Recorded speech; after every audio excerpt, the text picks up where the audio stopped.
Oui, les portes du pénitencier de Fleury-Mérogis se sont refermées hier soir derrière Patrick Balkany suite à de nombreux incidents liés au non-respect des règles dues à un détenu sous bracelet électronique, mais aussi sur des justificatifs non présentés et le non-paiement de sa dette fiscale. Patrick Balkany a été condamné à 4 ans de prison, dont 3 fermes, pour fraude fiscale puis blanchiment aggravé.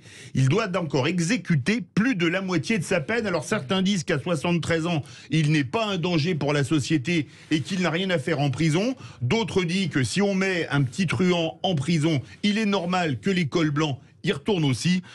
D'où notre débat. Trouvez-vous normal que Patrick Balkany dorme en prison? Et pour le moment, vous êtes 71,8% à dire oui. Avec nous, Elise Van Beneden, présidente de l'association Anticorps.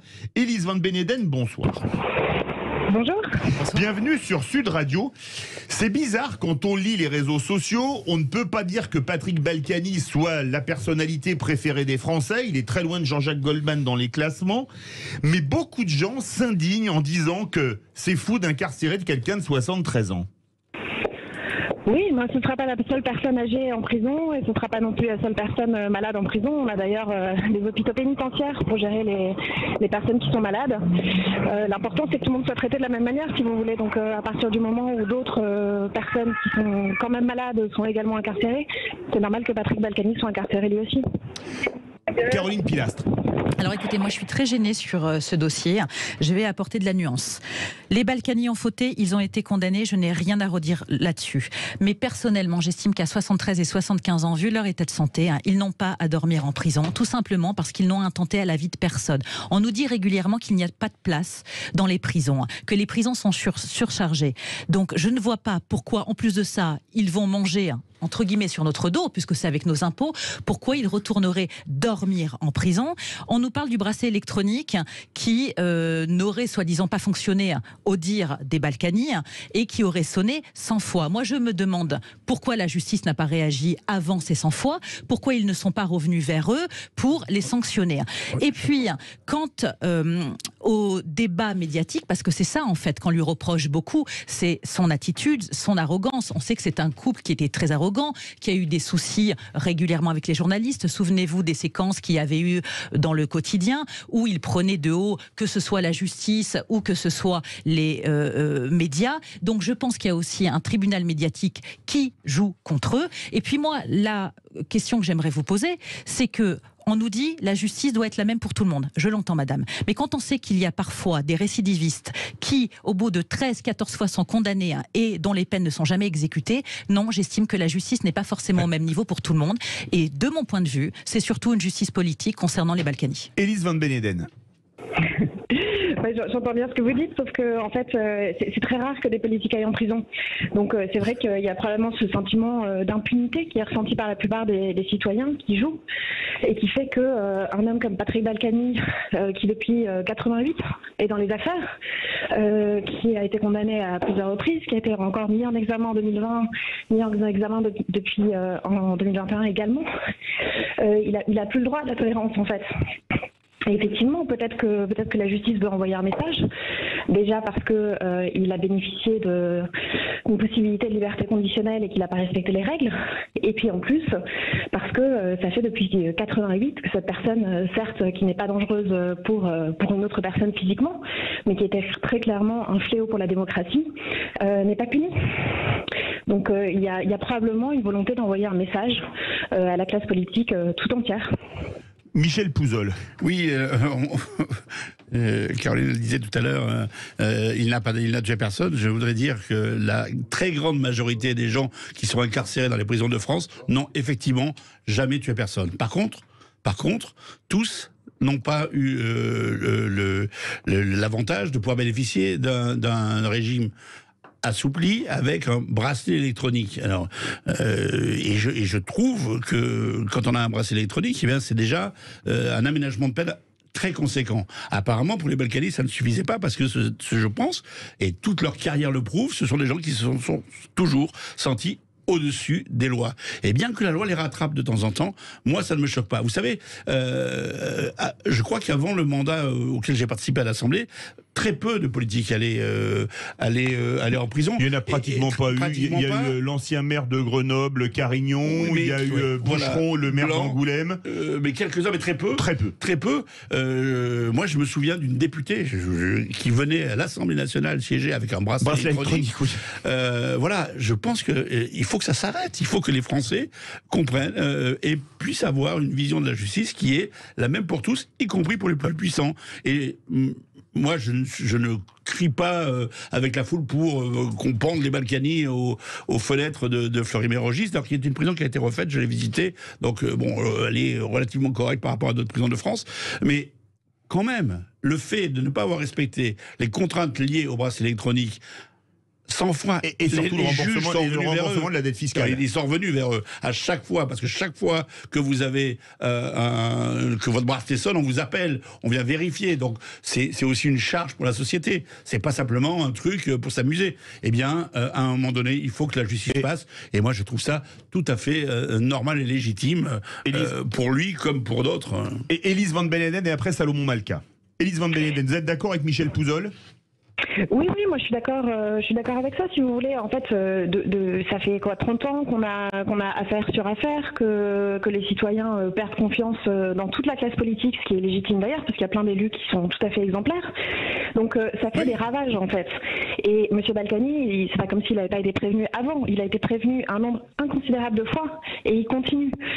Donc il faut bien qu'à un moment la justice punisse et prenne des mesures, et qu'elle envoie aussi un message. Et je pense pas que ça veut dire que c'est une justice politique. M. Balkany, il a commis une infraction pénale, il a été condamné à une peine de prison, il a eu des règles, il les a pas respectées. Donc la justice, finalement, elle ne fait que son travail et que respecter la loi et appliquer la loi. Donc il n'y a vraiment rien d'anormal là-dedans. Ce qui serait anormal, c'est que M. Balkany bénéficie d'un traitement privilégié. Ça, ce serait anormal. Ce qui est anormal, juste, c'est qu'elle ne le fasse pas, elle ne l'ait pas fait plus souvent avant, dans d'autres cas. C'est ça qui est anormal. Salomon Malka. Alors, j'ai été amusé cette semaine parce que j'ai lu un livre d'Hubert Prolongeau qui s'appelle Une année en Zémourie. Bien dans le micro. Il a suivi Éric Zemmour pendant une année, et enfin la première année de sa campagne, et Isabelle Balkany lui a dit que Éric Zemmour, qui est pas un parangon en matière d'altruisme, qui s'intéresse pas beaucoup aux gens d'une manière générale, eh ben il appelait pour prendre des nouvelles de Patrick Balkany. Bon, alors sur le fond, moi je veux pas l'accabler. Un type qui bénéficie des attentions d'Éric Zemmour ne doit pas être totalement bon non plus. Mais il y a beaucoup de gens. Il y a beaucoup de gens à Levallois, j'en connais, qui apprécient beaucoup la famille Balkany. J'en connais qui ne l'apprécient pas du tout. Mais je suis comme Caroline, je pense qu'il n'y a pas véritablement de dangerosité, étant donné son âge, étant donné... je vois pas ce qu'il pourrait faire, il pourrait pas s'enfuir, donc je vois pas la nécessité de l'incarcérer. Élise Van Beneden, et après on part au 0826 300 300, vous n'allez pas le croire, ça appelle d'un peu partout, y compris de Levallois. vous devriez faire des missions de voyance de Trina, mon cher Salomon Malka. Élise Van Beneden. Non, vous parliez de... En fait, le sujet, c'est l'impunité, en fait. Et M. Balkany, il a eu une peine aménagée, il la respecte pas. Donc, si vous voulez, on peut pas laisser les citoyens avec ce sentiment d'impunité. Si M. Balkany ne comprend pas ça, c'est-à-dire qu'il a été condamné, il doit beaucoup à la société, en l'occurrence, il doit 12 millions d'euros, tout de même. Il a été condamné, c'est un délinquant, et il a des règles à respecter. Et si vous voulez, on voit plus vraiment ce qu'il faut faire, en fait, contre lui, pour lui faire comprendre. Je l'ai entendu encore l'autre jour sur BFM, il se plaignait de payer la taxe d'habitation. Donc, si vous voulez, il a été élu pendant des années, il ne comprend toujours pas à quoi ça sert les impôts, et il ne veut pas rembourser les impôts qu'il n'a pas payés. Donc il y a un moment, il est normal en fait que la justice passe, et je pense que c'est vraiment bénéfique, c'est un très bon message qui est envoyé aux citoyens, de dire on demande aux gens de respecter la loi, on demande en plus aux élus d'être exemplaires, s'ils ne le sont pas, ils en payent des conséquences comme n'importe quel citoyen. Le cas Balkany fait beaucoup réagir au 0826 300 300, il y a des pour et il y a des contre. Direction La Courneuve, bonsoir Safia. Oui, bonsoir à tout le monde. Bonsoir. Bienvenue dans Les Vraies Voix. Merci. Donc je ne suis ni pour ni contre. Par contre, je voudrais avoir une objectivité neutre. J'espère que je vais l'avoir. Alors, donc je vais appuyer mon propos tout d'un coup. Oui, par rapport au clan de Balkany, effectivement, moi je l'ai plus se propulser dans une perspective de ce qu'on appellerait un effet boomerang collectif. Et effectivement, l'intervenante d'Anticorps, c'est Élise Van Beneden. Merci. Donc, dans la globalité, effectivement, là, on est en train d'assister à une reddition des comptes. Et dans le cas de Guéant ou dans le cas aussi de sacrés dossiers qui sont passés sous terre, hein, avec, je me souviens de, moi, j'adore, enfin, j'aime beaucoup la politique, donc j'ai toujours regardé ce qui se passait dans le côté obscur des choses. On avait aussi le Corse, là, c'est M. Pasqua, PSE même, puisqu'il n'est plus des autres, qui avait aussi de sacrés comportements de corruption totale et absolue. Et donc par rapport au Alors je crois qu'il n'a jamais été condamné dans ce domaine. Oui. Il est décédé, il était mis en examen avant d'être jugé. C'est un peu comme dans le cas du sage d'assaut, qui est décédé avant ses condamnations. Absolument. On avait de sacrés dossiers qui ont toujours été étouffés et bien qui sont partis en fumée pour le coup. Et après, on n'est plus dans le larme. Je trouve que sur le plateau, on se larmoie beaucoup, l'âge, etc. Patati patata. Ben non. Il y a des faits. Il y a des comportements. On n'est même plus dans l'arrogance parce que moi, je les ai toujours regardé le comportement avec mes amis de Levallois comme le bébé de show, hein, la famille là-bas. C'était plus rigolo quand il a lancé dans la rue, qu'il faisait son clown, mais ça tapait sec et fort sur le plan des comportements immoraux et totalement dans une puissance de corruptibilité totale et absolue. Alors, Safia, merci beaucoup, Safia de la Cour, parce qu'on nous appelle de Levallois-Perret, la ville qui a été dirigée par Patrick Balkany pendant des années. Bonsoir, Mehdi. Bonsoir. Alors vous Bonsoir. êtes un administré de Levallois. Vous habitez Levallois depuis longtemps ? J'ai vécu 25 ans à Levallois. Là, en fait, j'ai déménagé dans le sud. Donc, en fait, moi, je connais très bien Levallois. Patrick, c'est un très bon maire et je trouve que c'est vraiment n'importe quoi ce qui lui arrive. C'est de l'acharnement complet. Le pauvre, il est âgé. Il a rien à faire en prison, il fait de mal à personne, c'est n'importe quoi cette histoire de bip. J'ai pas compris, franchement, ils veulent en faire un exemple.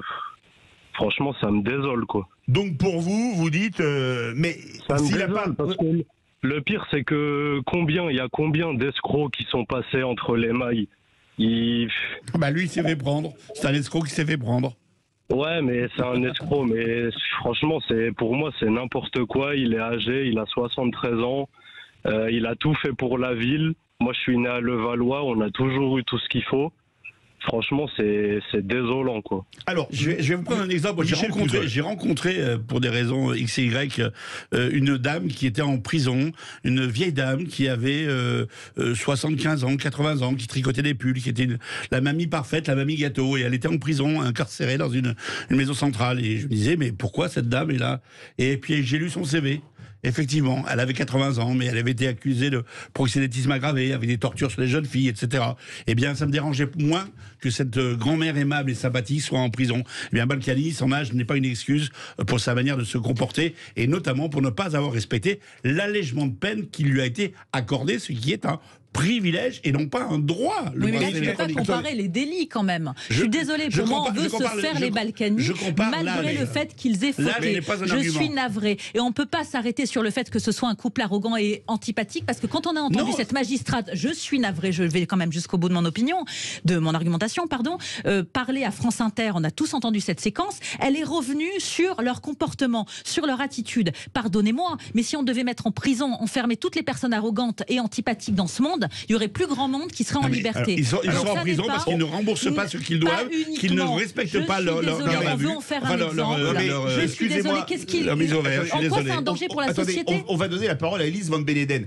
Est-ce que ce qui a peut-être joué dans la balance, c'est le fait que, par exemple, la maison de Giverny, ils l'ont léguée à leurs enfants, qu'en fait, ils ont voulu assurer leur insolvabilité financière pour ne pas payer leur dette fiscale? Est-ce que ça n'a pas joué dans la balance? À l'insolvabilité, peut-être, parce qu'on doute un petit peu quand même que Patrick Balkany n'arrive pas à payer plus de 500 € par mois pour rembourser sa dette. Et vous disiez qu'il n'y a pas de violence et qu'il n'y a pas de conséquences sur les gens, mais c'est faux.